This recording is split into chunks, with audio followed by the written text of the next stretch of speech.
ሰላም ክብሯትና ክብሯን የሲርዋና ቶፕ ተመልካቾቻችን እንደማረፈዳችሁ ከሲርዋና ቶፕ ወደ እናንተ የሚደርሰውን የዕለቱን የአዲስ ነገር የዘገባ ጥንቅራችንን አጠናቅረን ይዘን ቀርበናል። ይህን የዘገባ ጥንቅር ሞር እናንተ በማድረስ አብሬ ቆይታ ማድረገው እኔ ዘላለም ታረቀኝ ነኝ።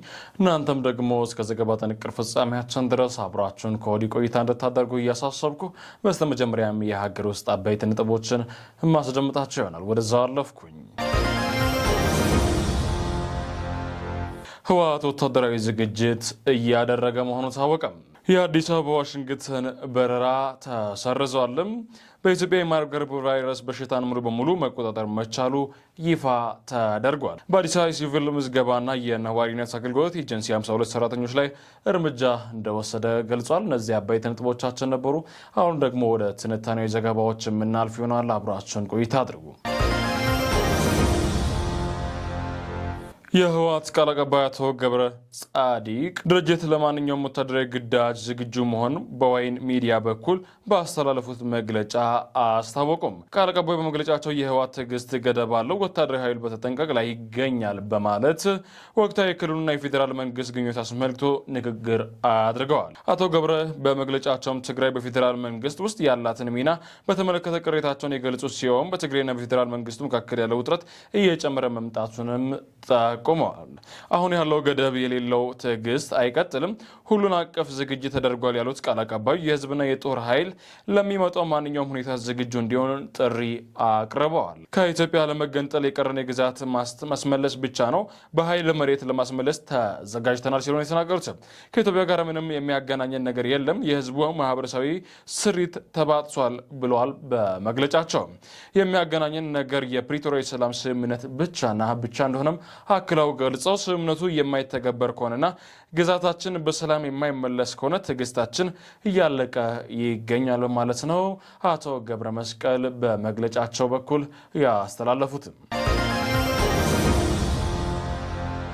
የዓለም ባንክና የፎሬክሊክ ፋውንዴሽን ኢትዮጵያን ጨምሮ በ6 የአፍሪካ ሀገራት የሚገኝ አነስተኛ ገበሬዎችን የቴክኖሎጂ ተጠቃሚ የሚያደርግ የ50 ሚሊዮን ዶላር የገንዘብ ድጋፍ ይፋ አደረጉም። ፕሮዳክቲቭ ዩዝ ፋይናንሲንግ ፋሲሊቲ ተብሎ የሚጠራው ይህ ፕሮግራም በዋነኝነት ትኩረት የሚያደርገው ገበሬዎች በፀሐይ ኃይል፣ ሶላር በሚሰሩ የግብርና መሳሪያዎች በዝቅተኛ ዋጋ እንዲያገኙ በማድረግ ምርታማነታቸውን እንዲያሳድጉ መርዳት ላይ እንደሆነ አክለው በዚህ ፕሮጀክት አማካኝነት በሶላር የሚሰሩ የውሃ ፓምፖች፣ የቀዝቃዛ መጋዘኖች፣ ማቀዝቀዣዎችና የእህል መፍጫ ማሽኖች ለገበሬዎች የሚያሰራጩ ሲሆን ይህም በኢትዮጵያ፣ ኬንያና ናይጄሪያ፣ ሴራሊዮን፣ ኡጋንዳ እንዲሁም ዲሞክራቲክ ሪፐብሊክ ኮንጎ ተግባራዊ እንደሚያደርጉት ነው ያሳሰቡትም። የኢትዮጵያ አየር መንገድ ከአዲስ አበባ ወደ አሜሪካ፣ ዋሽንግተን ዲሲና ኒውዮርክ እንዲሁም ከዋሽንግተን ኒውዮርክ ወደ አዲስ አበባ የሚደረጉ 4 በረራዎች ሰርዟል። በአሜሪካ የአየር ሁኔታ ለውጥ ምክንያት የተሰረዘው 4 በረራ ቁጥር ኢቲ 500 እና ኢቲ 51፣ ኢቲ 51 4 እና ኢቲ 15 መሆናቸውን አየር መንገዱ አስታውቋል። በረራዎቹ የተያዘላቸው ጊዜ በጎርጎሮሳውያኑ በተከታታይ 2 ቀናት በጥር 24 እና 25 2026 እንደነበረ ይፋ አድርጎ አየር መንገዱ በረራዎቹ የሰረዘው በአሜሪካ ባለው የአየር ሁኔታ በረራ ለማድረግ አስቸጋሪ መሆኑን አክሎ ነው። የተዘረዙ 4 በረራዎች ላይ ትኬት የቆረጡ ደንበኞች ባስቀመጧቸው አማራጮች እንደየፍላጎታቸው እንደሚያስተናግድ አየር መንገዱ ይህንም ለደንበኞቹ ገልጿል። ለደንበኞቹ የቀረቡት አማራጮች የበረራ ጊዜ ማስተካከል፣ ገንዘብ መመለስና እንደገና ትኬት መቁረጫ ናቸው። በአሜሪካ የተከሰተው የበረዶ አውሎ ነፋስ በርካታ በረራዎች ማስተጓጎሉ እየተገለጸ ይገኛል። ዋሽንግተን ዲሲን ጨምሮ በ14 ግዛቶች ውስጥ የአስቸኳይ ጊዜ አዋጅ የታወጀ ሲሆን ባለስልጣናት ነዋሪዎችን ከመኖሪያ ቤታቸው እንዳይወጡ ጥብቅ ማስጠንቀቂያን ጨምሮ አስተላልፈዋል። አውሎ ነፋሱ ከፍተኛ መጠን ያለው የበረዶ ክምችትና እይታን የሚያደርግ ዝናብ ይዞ እንዲመጣ ተሰግቷል። በዚህም የአሜሪካ ወይንም የሚመጣውን እጅግ ቀዝቃዛ አየር በሰሜናዊ የአሜሪካ ክፍሎች በተለይም በሚኒሶታና በሰሜን ዶኪት የቅዝቃዜ መጠኑ ከ0 በታች እስከ 46 ዲግሪ ሴልሲየስ ዝቅ ሊያደርገው እንደሚችል እየተነገረለት ይገኛል። ይህን ደግሞ የተለያዩ የሚዲያ አውታሮች እየዘገቡት ይገኛሉ። የኢትዮጵያ ብሔራዊ ባንክ ሁሉም ባንኮች ለተመረጡ የገቢ ዕቃዎች የብድር ሰነድ ኤልሲ ወይም ሌሎች የክፍያ መንገዶችን ሲፈቅድ የኢትዮጵያ ጉምሩክ ኮሚሽን የሚያወጣውን ተመን እንደ አመላካች ዋጋ እንዲጠቀም ግዴታ ጣለ። ብሔራዊ ባንኩ ዛሬ ጥር 17 ቀን 2018 ዓ.ም ባወጣው መግለጫም እንዳስታወቀው ይህ ውሳኔ ተግባራዊ የሚደረገው ከማክሰኞ ጥር 19 ቀን 2018 ጀምሮ እንደሆነ ገለጸው።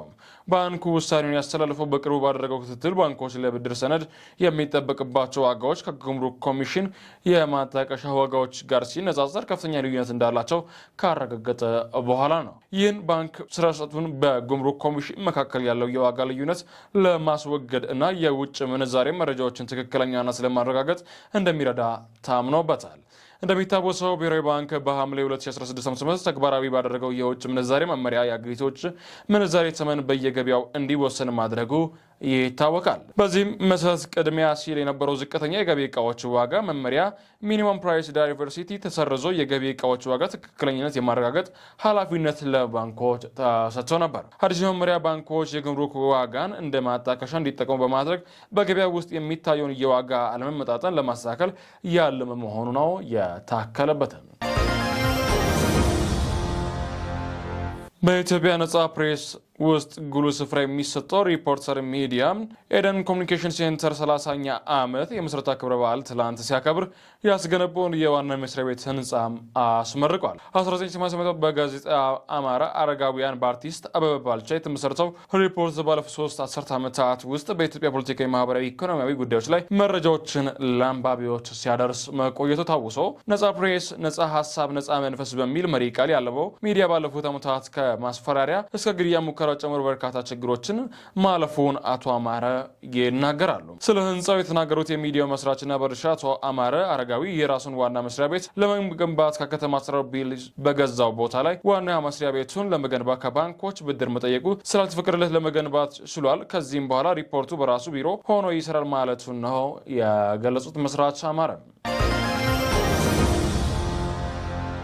በስተመጨረሻ ዘገባችንም በኢትዮጵያ የማርበርግ ቫይረስ በሽታ ሙሉ በሙሉ መቆጣጠር መቻሉ ይፋ ተደርጓል። በዓለም ጤና ድርጅት WHO እንዲሁም በሀገራችን የማርበርግ ቫይረስ በሽታን ቅኝትና ምላሽ መመሪያ መሰረት ወረርሽኙ ሙሉ በሙሉ በቁጥጥር ስር መዋሉ የሚታወጀ የመጨረሻ የማርበርግ ታማሚ ከነበረበት 42 ቀናት ውስጥ ሌላ ተጨማሪ በሽታ የተያዘ እንዲሁም ህይወቱ ያለፈ ሰው አለመኖሩን ሲረጋገጥ መሆኑ ይታወቃል። በኢትዮጵያ የማርበርግ ቫይረስ በሽታ ወረርሽኝ ከመከሰቱ ከታወጀበትና የመጀመሪያው የወረርሽኝ ታማሚ መገኘቱን ከታወጀበት ህዳር 5 2018 ዓ.ም ጀምሮ በወረርሽኙ የተጠረጠሩ ዜጎችን የመመርመርና የተገኙባቸውን ዜጎች የመለየት ስራዎች ሲሰሩ ቆይተው ነበር። በአጠቃላይ ከ3800 በላይ ምርመራዎች ከተከናወኑ ሲሆን ወረርሽኙ የተገኘባቸው ዜጎች ቁጥር 14 ነበር። በበሽታው ከተያዙ ሰዎች የ9ኙ ህይወት ያለፈ ሲሆን 5ቱ አገግመው ከቤተሰቦቻቸው ጋር መቀላቀልን ችለዋል። የኢትዮጵያ ድንገተኛ የማህበረሰብ ጤና አደጋ ፈጣን ምላሽና አመራር ስኬቶችን እንዲሁም የማርበርግ ቫይረስ በሽታ ቁጥጥር ማስሰር መድረክ በዛሬው ዕለት የተካሄደ ሲሆን በመድረኩ ባለፉት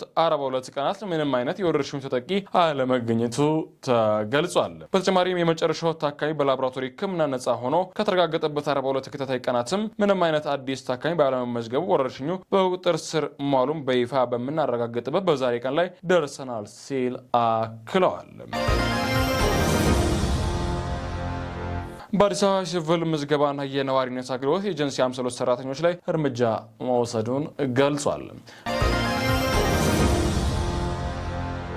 ክቡራትና ክቡራን የሴርዋና ቲቪ ተመልካቾቻችን ለዛሬ ያዝናቸው ዘገባዎችን ይመስሉ ነበር። አብሬያችሁ ቆይታ ያደረግኩት እኔ ዘላለም ታረቀኝ ነበርኩ። እናንተም ደግሞ እስከ ዘገባ ጥንቅር ፍጻሜያችን ድረስ አብራችሁን ቆይታ ስላደረጋችሁ ያመሰገንን። ዩቲዩባችንን ላይክ፣ ሰብስክራይብ፣ ሼር እያደረጋችሁ እንድትተባበሩን እያሳሰብኩ በዚሁ ተለየዋችሁ።